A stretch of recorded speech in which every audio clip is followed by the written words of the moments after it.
Hello everyone, and welcome to my home studio.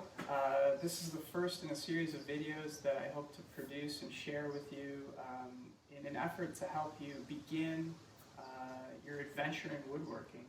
I know sometimes it can seem like you need a whole bunch of equipment in order to do this, and it is hard if you are used to using stationary machinery to do woodworking. It's hard sometimes to step back and really understand that with some basic hand tools you can do almost everything that you could do with a machine shop.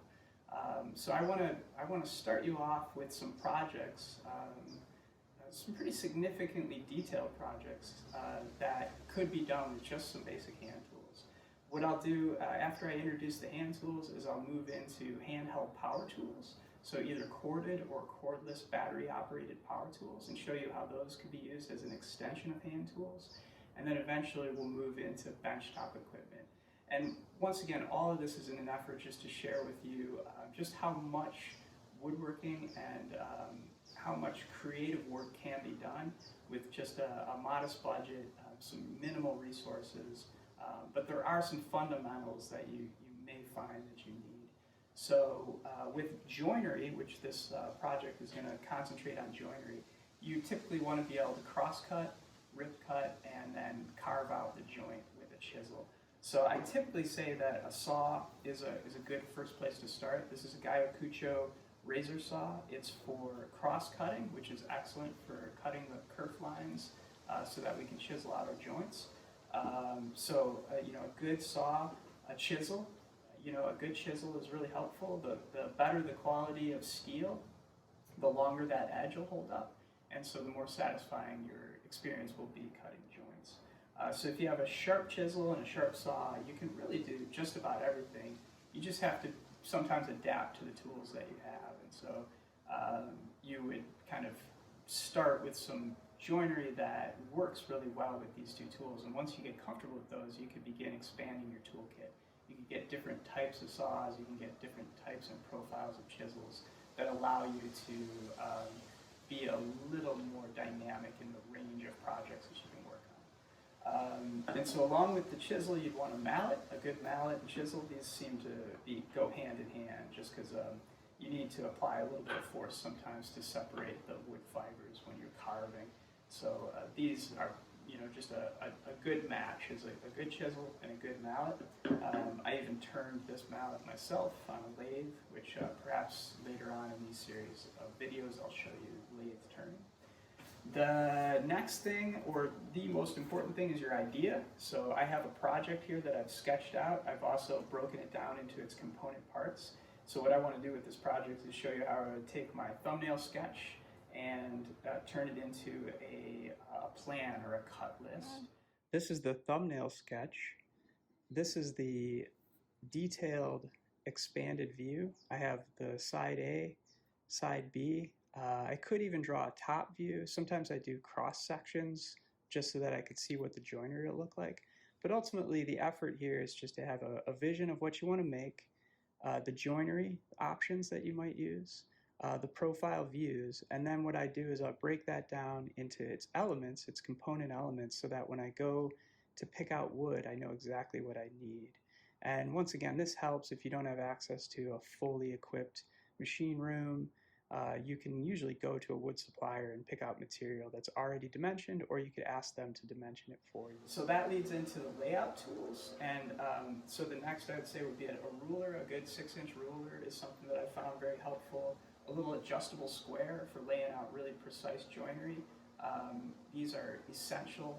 For me, it's really hard to work on any project, whether I'm using hand tools or power tools, without these two tools. A tape measure. I think just about every project begins and ends sometimes with a tape measure. So just a good, reliable tape measure. Any kind will do. I tend to like this one because it's compact and it's got a pretty good range. It's a 12-foot tape measure, which is plenty. Once you're laying out your joints, you might want a scoring knife, so you'll draw out your joint in pencil, but then you might cut it actually with a scoring knife. So I find this to be very, very helpful.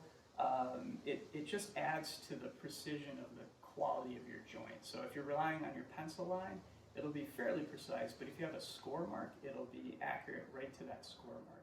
So I tend to like this. It's just it takes you to that next step in your craft. And then a similar concept would be a score or a scribe, and this is just a ruler with a stop block and then a scribing pin. And that scribing pin just will cut a line at a certain depth or a certain increment into the wood. And so when you're laying out joints, this becomes really helpful. And once again, this project that I've designed will step you through just all of these tools. And we can do almost this entire project from beginning to end with just these hand tools. So that's my hope, once again, in sharing this video with you, is to help you to perhaps get over the anxiety or intimidation of woodworking. It does seem at times where you need all kinds of equipment, but with just some of these basic little tips and tricks that I'll share with you, you can get started. And then I'll kind of wrap this up with a bench, a good workbench or a good work surface with a vise is really helpful. So I also recommend a couple of clamps, and these are my favorite. These are just these quick action, quick release clamps, and they just act like an extra hand, you know, when you need to hold on to something, or when your workpiece is moving around and you need it to be stable so that you can get a better cut quality out of your joint. You might want to just clamp that piece to the bench. So you could rely on just a work table with this clamp as your vise, but I'll show you what I have set up so you can see how I work and how efficient it is. So in this case, I know I need a 4x4 post that'll run up the center of this piece. I need two 2x6 sides, which will sandwich the sides. And then I have these brackets. I'll have 4 of these brackets that run around. So that's the first thing that we'll start on. We'll basically cross-cut these, and we'll cut these brackets. So the first effort will be to build this box cabinet here that'll wrap around this post.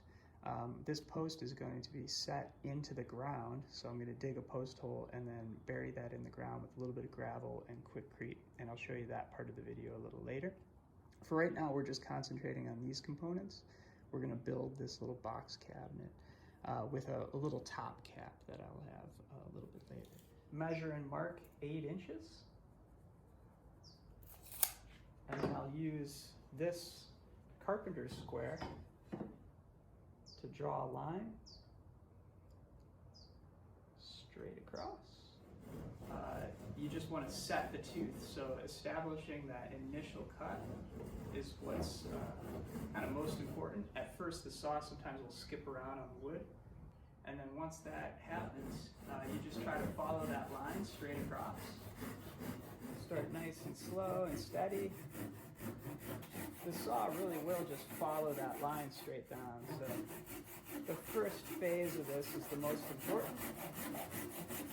Once again, with a good sharp tool, it can be really satisfying. Towards the end of the cut, I just like to slow down a little. One thing you could do is flip the piece over and cut it from the other side as well. So the next thing I want to do is test out my joinery decision.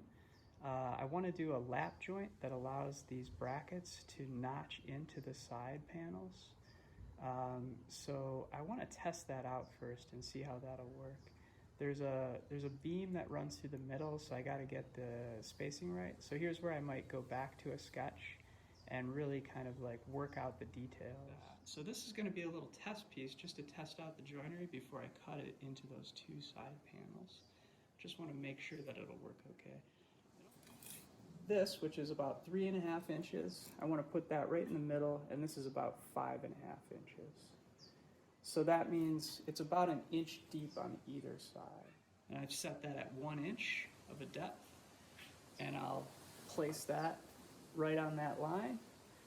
And so instead of just a pencil line, now I have a score mark that I can use.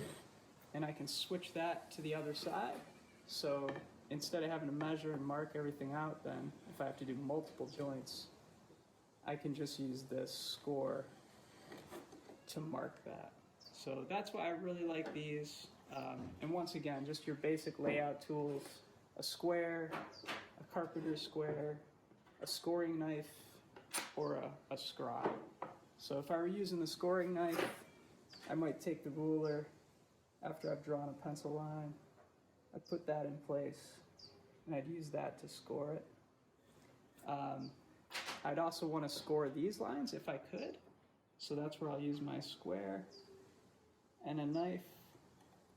And in order to do this properly, what you want to do is go very light strokes at first, so just a light, a little heavier, a little heavier. And so go light. The light cut at first just kind of helps cut the grain. If you try to push down too hard, sometimes the knife will follow the grain and it won't follow the ruler. So just light score marks. And once again, the pencil lines are fine. You could cut right to your pencil lines and you'd have a pretty good joint. With my crosscut saw, I'll just put that saw right on that pencil line. Try to establish the cut.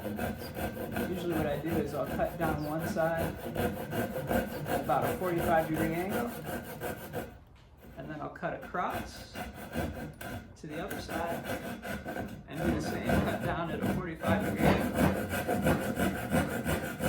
to that score mark, and then I'll just hold the saw parallel and cut straight down.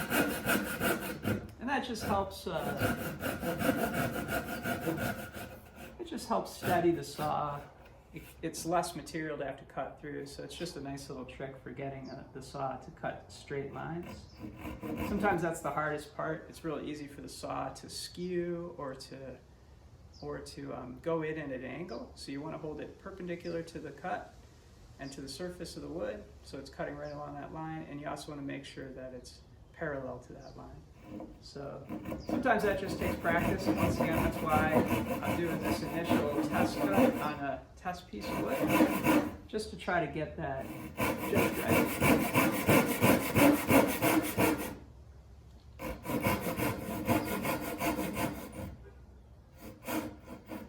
That looks really good.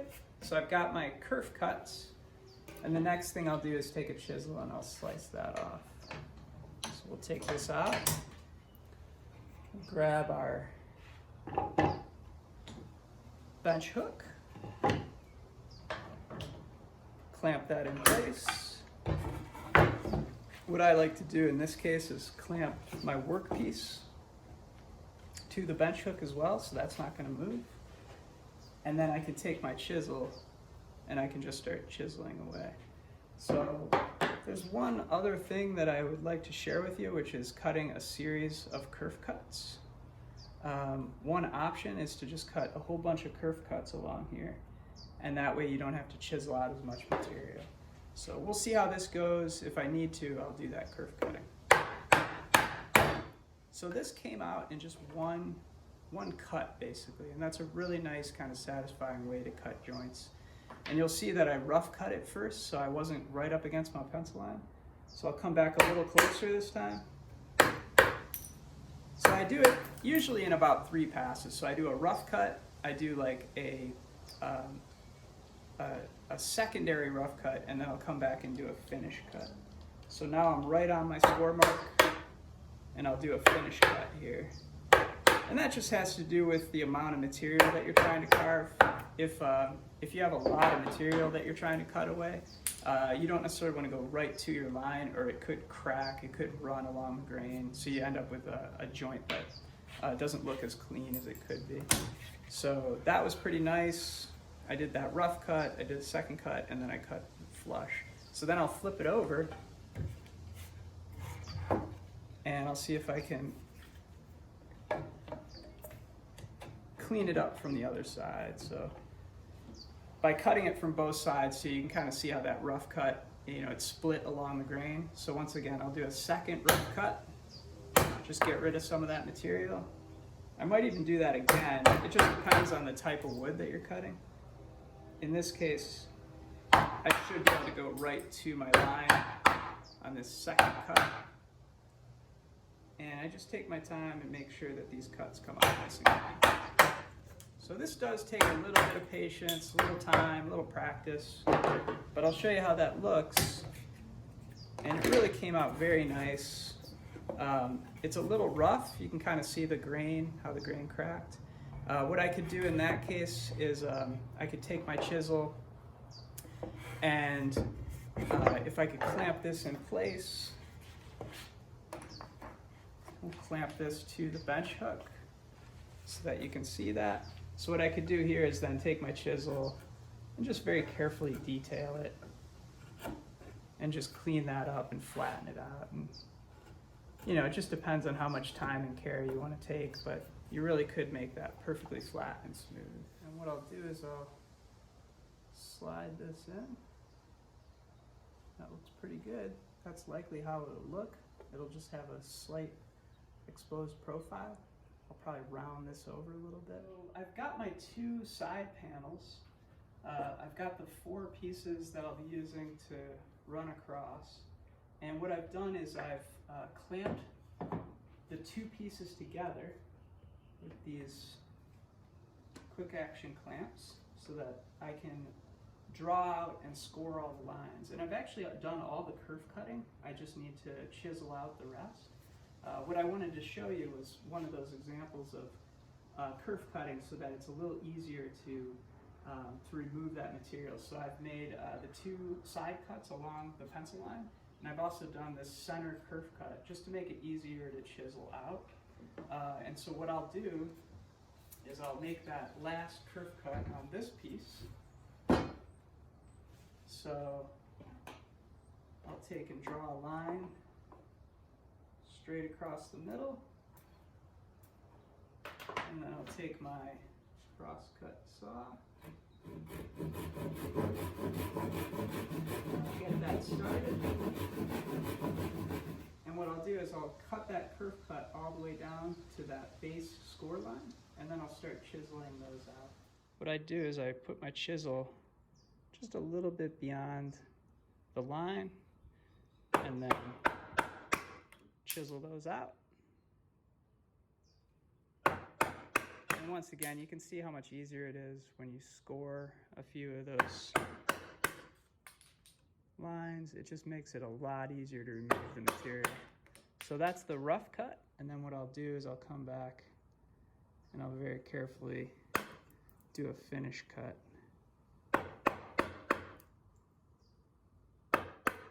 Just to create a nice smooth flat bottom. I want these to fit really nicely and evenly.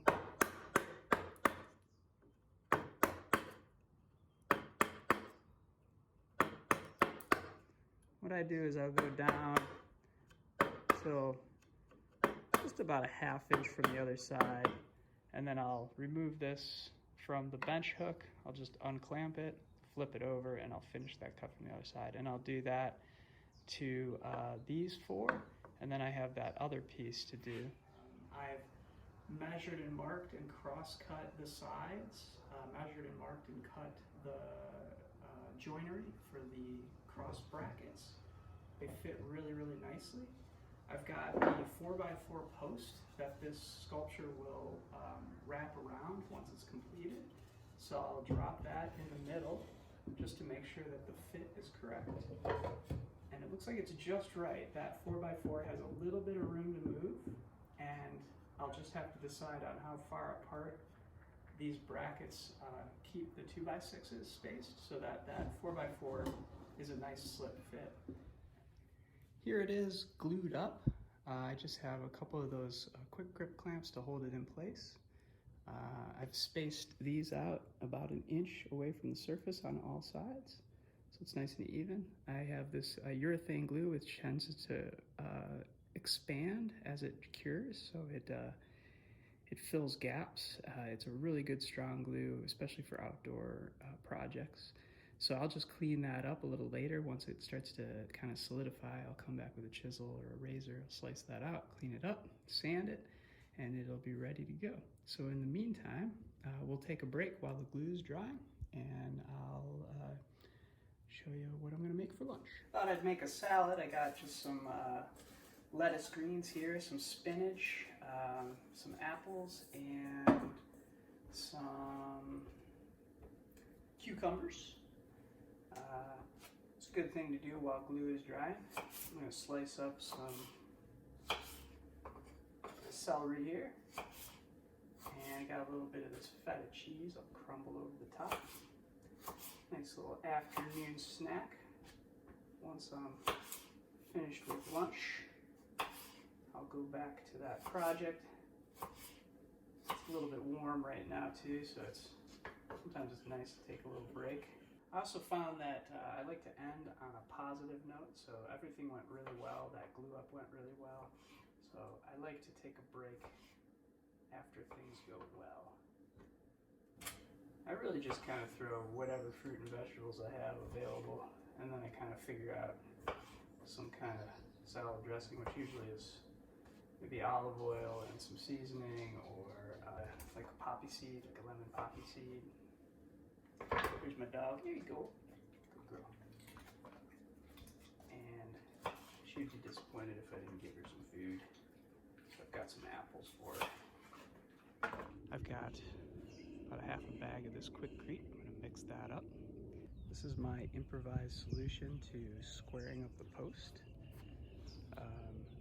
Usually you screw those in, but I didn't want to put screws through that wood because I might use it. So I just decided to use these quick grip clamps. You just need to set it up at right angles. So you use one post to square up the like side A alignment. I also kind of use it in my house. If you can see the door in the background, I kind of use the door to sight it and make sure it's level. This one looks okay. What I'd like to do at this point is create an end cap. So this piece right here will get notched out.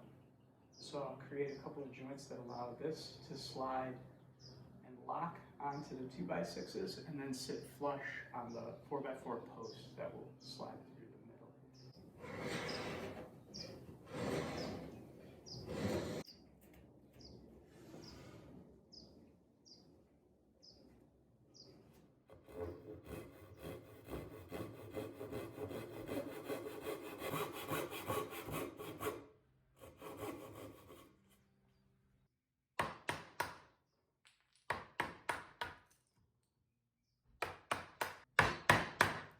Separate the grain so that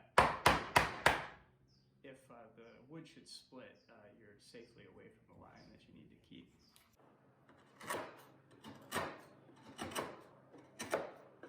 I'll use my chisel to smooth out and flatten the bottom of the joint. I can take my chisel and just pare away. So in this case, what I usually do is just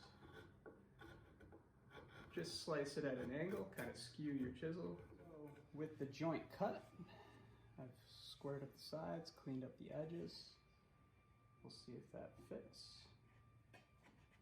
And that's a really nice fit. And so this will be the platform that the box will fit on.